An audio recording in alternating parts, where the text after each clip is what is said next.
C Joseph Vijay எனும் நான்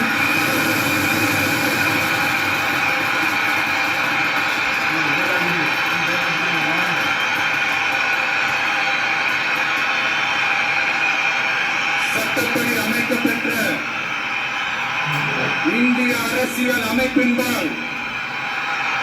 உண்மையான நம்பிக்கையும் மாறா பற்றும் கொண்டிருப்பேன் என்றும்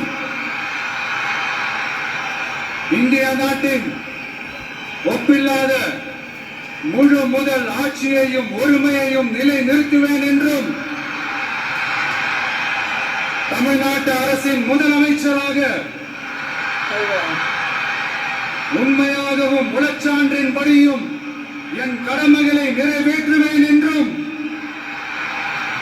அரசியல் அமைப்பிற்கும் சட்டத்திற்கும் இணங்க அச்சமும் ஒருதலை சார்பும் இன்றி விருப்பு வெறுப்பை விலக்கி